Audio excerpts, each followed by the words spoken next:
आतंकियों की घट रही तादाद से बौखलाया पाकिस्तान। डीजीपी ने कहा, अब बेगुनाहों पर छुपकर वार कर रहे आतंकी हिट एंड रन के आरोपियों को मिलेगी कड़ी सजा।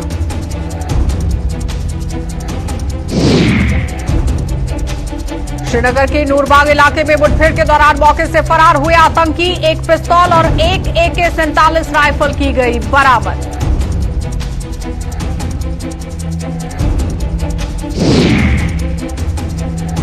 और सरकारी स्कूल के चौकीदार के बेटे ने बच्चों के फर्जी दाखिला फॉर्म भरवाकर हड़प ली फीस। शिकायतें मिलने पर पुलिस ने हिरासत में लिया आरोपी।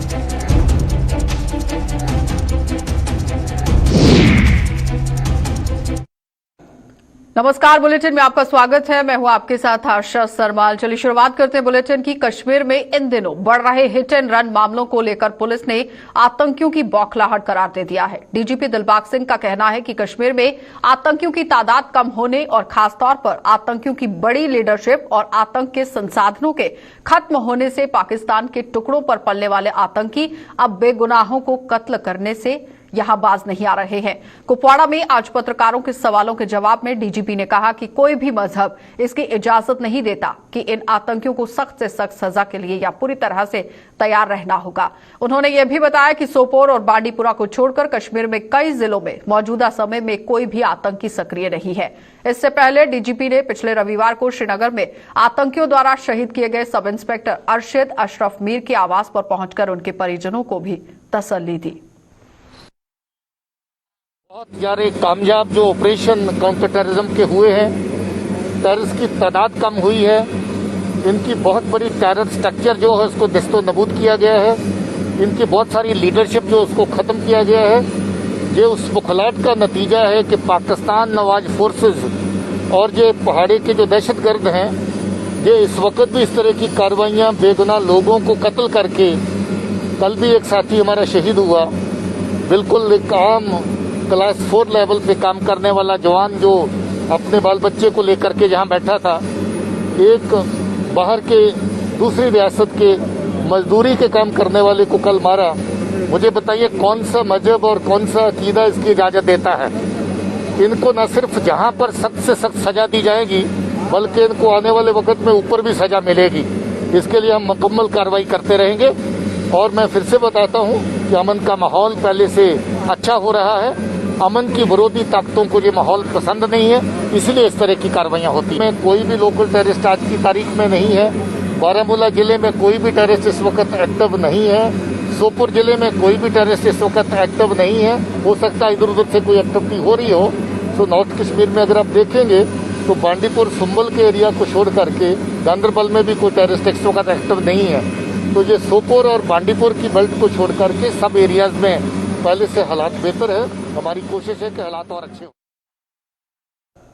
तो श्रीनगर के नूरबाग इलाके में आज आतंकियों और सुरक्षा बलों के बीच हुई मुठभेड़ के दौरान आतंकी वहां से फरार हो गए और बताया यह भी जा रहा है कि मुठभेड़ में शामिल आतंकी मौके पर हथियार अपने फेंक कर यहां से भाग निकले हैं, जिनकी तलाश के लिए सुरक्षा बलों ने अभियान छेड़ दिया है।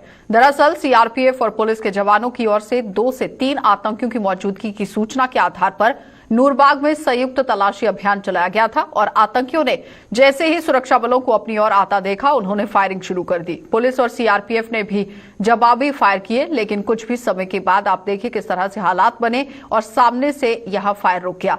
सुरक्षा बल मौके पर पहुंचे और वहां से एक पिस्तौल, एक AK-47 राइफल बरामद कर ली गई, जिससे अंदाजा लगाया जा रहा है कि आतंकी हथियार छोड़कर वहां से फरार हो गए हैं। फिलहाल अभी भी आसपास के क्षेत्रों में तलाशी अभियान जारी है।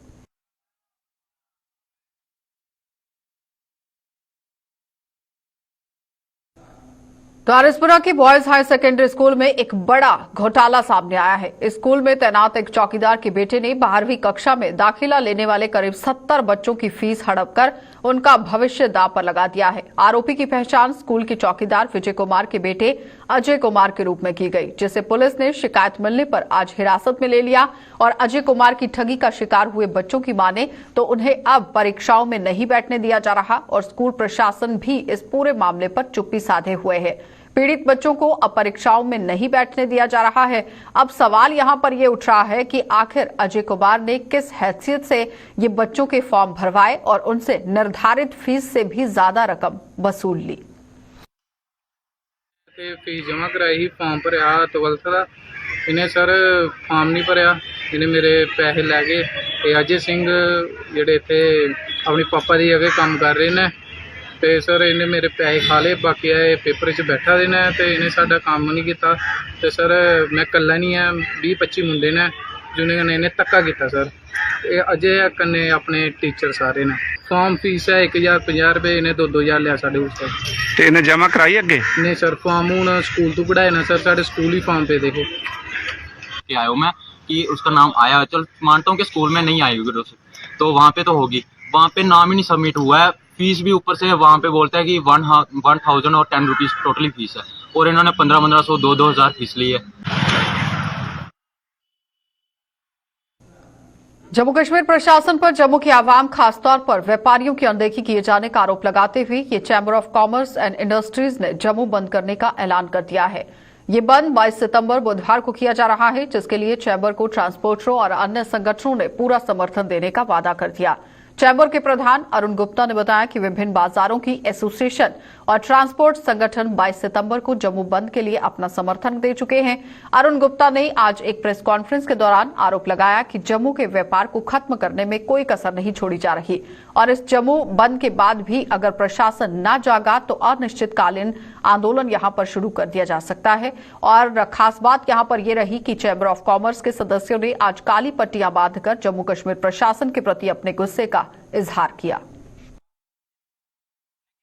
ऑफिस में बाजार एसोसिएशन जो हैं हमारी, मैंने उनसे रिक्वेस्ट की थी कि आप अपना मुझे बताइए कि मुझे क्या करना चाहिए, और हर एक की तरफ से मुझे एश्योर किया गया कि हमें जो है एक दिन की टोकन हड़ताल करनी है, ये बताने के लिए। और उसके बाद भी अगर ये लोग नहीं जागेंगे तो जम्मू जो है इनडेफिनेट बंद होगा आने वाले दिनों में। लेकिन एक दिन की जो टोकन हड़ताल है वो 22 तारीख वेडनेसडे को हमने जम्मू बंद की कॉल दी है। हर तरफ से हमें अश्योर किया गया है और आने वाले दिनों में हमेशा मैं एक बात को समझता हूँ कि बार चैम्बर या बाकी के जो इलेक्टेड बॉडीज़ हैं हमेशा इकट्ठी चली हैं, और मुझे उम्मीद है कि बार की तरफ से भी आपको जो आश्वासन जो हमें मिला है वो आपको कन्वे रिपोर्ट है। ट्रांसपोर्ट से भी हमने बातचीत की है। अनफॉर्चुनेटली हमारे बीच में आज त्रिलोचन सिंह वजीर नहीं हैं, अगर क्योंकि हमेशा जब भी कोई ट्रांसपोर्ट की बात होती थी तो वो हमेशा हमारे साथ बैठते थे। आज भी ट्रेडर्स ट्रांसपोर्टर्स जो हैं इस बात को लेकर के बड़े क्लियर हैं कि हम जो हैं जम्मू के किसी भी इशू को लेकर के जब जम्मू का इशू आएगा हम आपके साथ रहेंगे। और मुझे लगता है कि पूरा ट्रांसपोर्ट बंद रहेगा, पूरा जम्मू बंद रहेगा। और मैं आपके माध्यम से गवर्नमेंट से इतना ही कहना चाहूँगा कि हमें डिस्टर्ब करने की कोशिश ना करें। कहीं ऐसा ना हो कि ये जो बंद है, एक दिन की टोकन बंद है, ये कहीं हमें एक्सटेंड करना पड़ जाए। उधर Jammu chamber of commerce and industry ने आज प्रदर्शन कर प्रशासन पर जम्मू के साथ भेदभाव करने का आरोप लगा दिया है। चैम्बर के प्रधान अरुण गुप्ता ने प्रशासन से आरोपियों के साथ बातचीत की टेबल पर आने की अपील की। उन्होंने बताया कि व्यापारी बातचीत के पक्ष में है, लेकिन प्रशासन फिलहाल इस मूड में आता हुआ नजर नहीं दिखाई दे रहा। हमारी तरफ से बड़ी कोशिश की जा रही है, लेकिन शायद उनके पास समय हो ना हो। अगर उनके पास समय होगा हम जरूर मिलेंगे। हम जो है अपनी बात को चाहते हैं कि हम जब भी कोई बात करें टेबल पे बैठ करके करें। टेबल पे जब बात नहीं होती तभी हमें परेशानी होती है। आज जो सिचुएशन बनी है वो इसी वजह से बनी है क्योंकि डिबेट से लोग भाग रहे हैं। डिबेट जो है उसके बिना कभी लाइफ नहीं चलती। हिंदुस्तान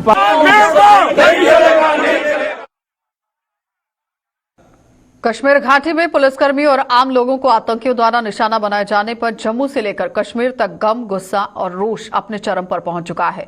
कुलगाम में शुक्रवार को एक हफ्ते के भीतर दूसरे पुलिसकर्मी की हत्या व उसके कुछ ही समय बाद एक श्रमिक को जान से मार देने वाले आतंकियों के खिलाफ यहां लोगों का गुस्सा थमने का नाम नहीं ले रहा है।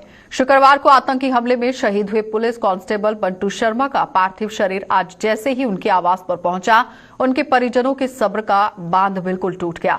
अलबत्ता पिछली करीब 3 दशकों से शहीद हुए यहां बंटू शर्मा के पड़ोसियों से आंसू जो है वो देखने को मिल रहे हैं। उनके आंसू रुकने का नाम नहीं ले रहे थे।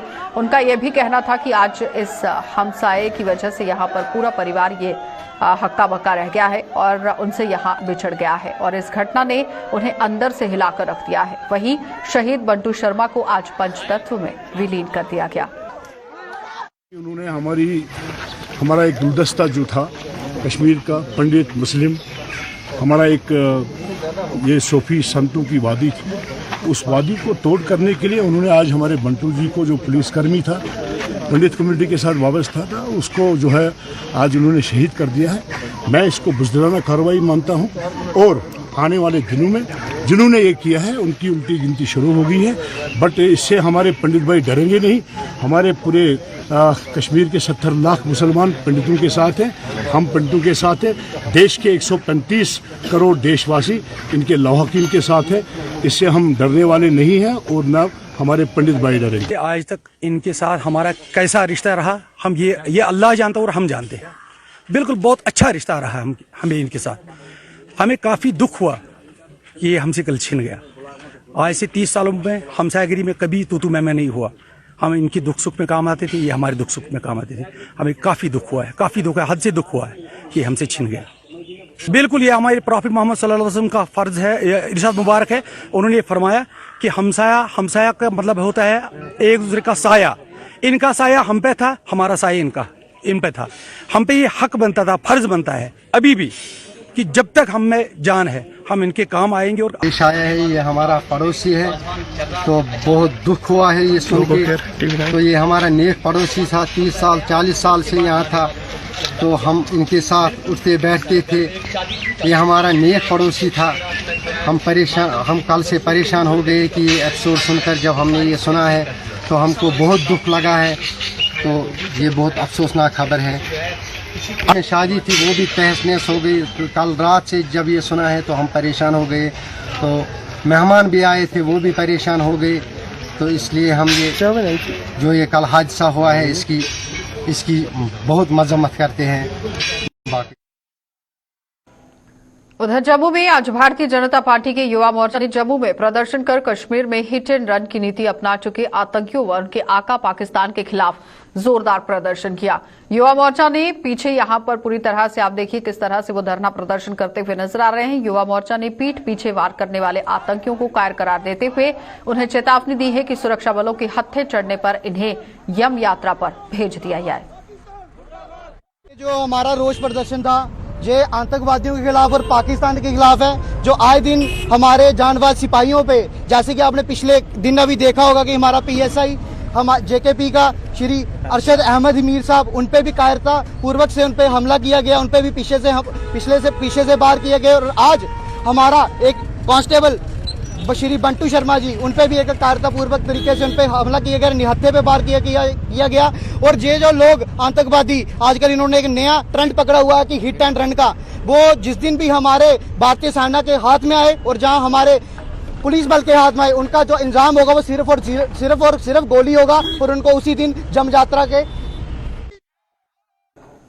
जम्मू कश्मीर के उपराज्यपाल मनोज सिन्हा जहां एक मंझे हुए राजनेता हैं, तो वहीं साहित्य और कला के प्रति भी वे गहरी रुचि रखते हैं। साहित्य और कला के प्रति उनका ये ज्ञान तब देखने को मिला जब उन्होंने पूर्व MLC रमेश अरोड़ा की कविताओं पर आधारित अनुभूतियां नाम की एक किताब का विमोचन किया।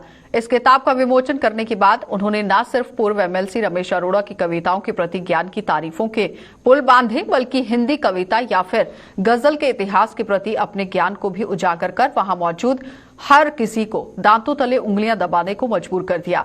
वहीं अनुभूतियों को वजूद में लाने वाले पूर्व MLC रमेश अरोड़ा ने भी उपराज्यपाल का आभार जताते हुए बताया कि इस किताब के विमोचन का हर पल जिंदगी भर उनके मानस पटल पर छाया रहेगा।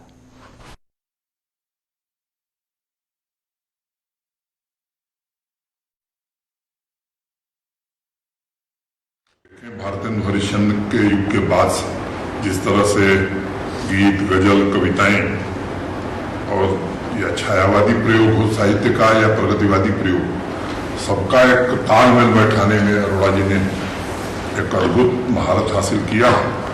और अपनी कविता में ही उन्होंने लिखा है कि वो शायर कहलाता है, ये बिल्कुल ठीक है, जो सूरज से निकल कर आता है वो शायर कहलाता है।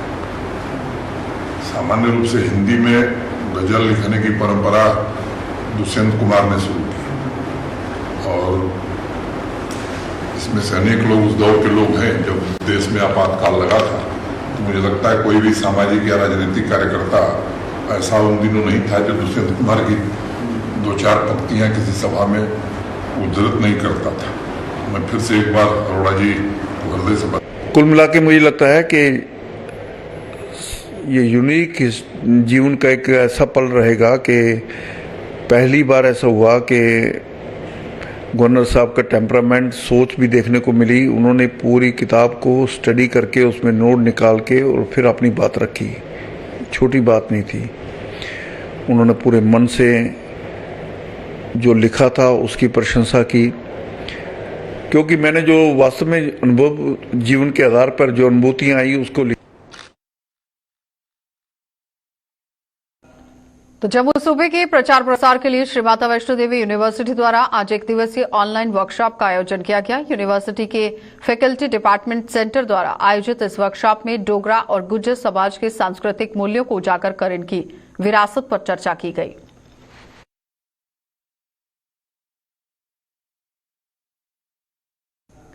उधमपुर जिले के नैनसू गांव के बिरमा नाले में डूबने से आज 2 युवकों की मौत हो गई। ये दोनों यहां रेत का काम करते थे, जिनकी पहचान दिलीप कुमार और वरुण कुमार दोनों निवासी बड़ियाली पंचायत के रूप में की गई। बताया जा रहा है कि बिरमा नाले से रेत इकट्ठी कर रहे थे और अचानक ही इनके घोड़े का पांव फिसलने से फिर नाले में जा गिरा और उसे बचाने के लिए यहां पहले एक युवक नाले में कूदा और उसके बाद दूसरे को बचाने के लिए दूसरे ने भी यहां पर छलांग लगा दी।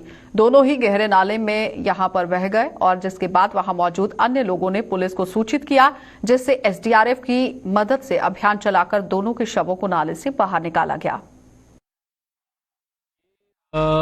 लगभग सुबह 11:30-12 बजे की बात है।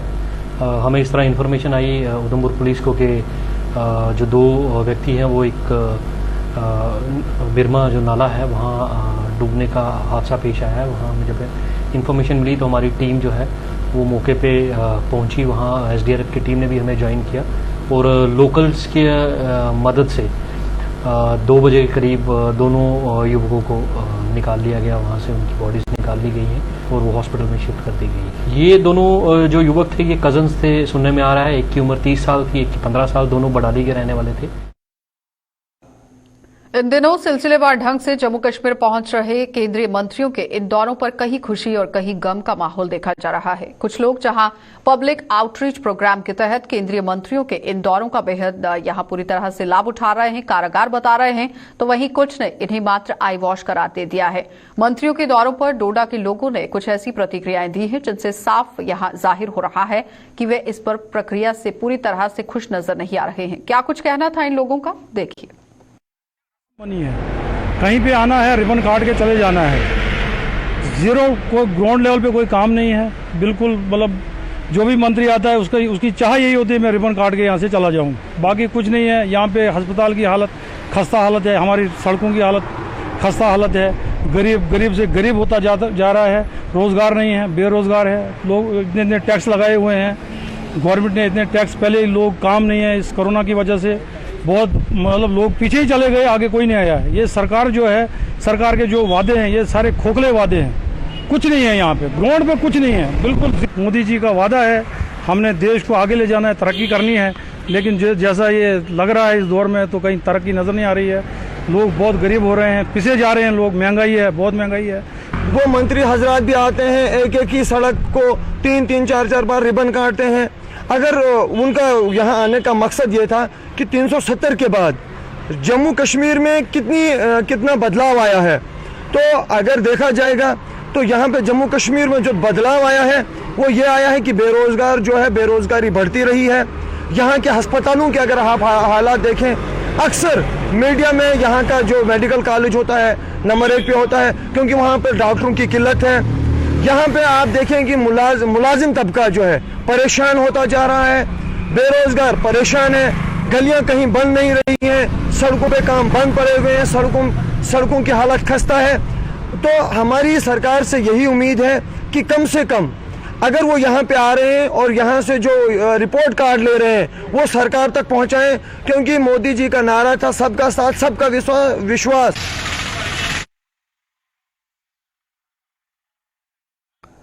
बिजनौर में चोरों का आतंक लोगों के सर पर चढ़कर बोल रहा है। बिजनौर में आए दिन हो रही चोरी की वारदातों से लोग अब सहम उठे हैं और पुलिस लंबी ताने सोई हुई है। आलम यह है कि चोर दिन दहाड़े लोगों के घरों को निशाना बनाकर पुलिस को खुली चुनौती दे रहे हैं और आज भी बिजनौर के पल्ली मोड़ इलाके में चोरों ने एक सूने घर में सेंधमारी कर वहां से जेवर और नकदी उड़ा ली। इस मकान में रहने वाले परिवार की माने तो चोर 25 तोले यहां पर सोना और साथ ही साथ हजारों रुपए नकदी भी उड़ा ले गए हैं। पर हाल पुलिस को इस बाबत इत्तला कर दी गई है और पुलिस इस पर कार्रवाई करती हुई नजर आई। जी मी गेदी दीदी होंदे घर जिन्हें मी आई सवेरा कम से कम 11:30 बजे जिन्हें मी आनी दिखा कि ताला हनी हा। मैं सोचा कि बेइया घर न ते मी आवाज लगाई बेइया। जिन्हें मैं अंदर आई दिखा सारा समान बिखरे दा। फिर मैं अपने कमरे च गई, जिसलै दिखा कि सारा समान उधर भी खिलरे दा। फिर मैं बेइया होरें फोन किया, मैं बेइया जी घर वो चोरी हुई। फिर बेइया होर आए, 25 तोले सुन्ना हा ते 25,000 रुपया कैश हा। आई दिखा कि दरवाजा खुला हा। मैं सोचा कि भैया ताला नहीं लाया ते जे भैया होर उन्हें सनाया कि मैं ताला लाए दा रेखा ते सर जी उत्था पूरा समान सारा चुक्किए ते ओह् लेई गेदे न चोर। एह् गड्ड लमारी टुट्टी दी तुस दिक्खी सकदे न्हाड़ा सारा लाग तोड़े दा, उसदा भी सारा लाग तोड़।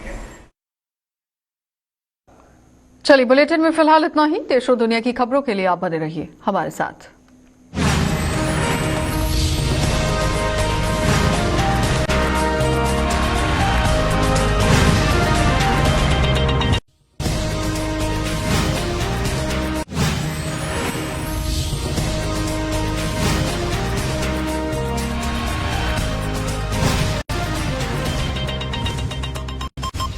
मेरो देश दूधो नवे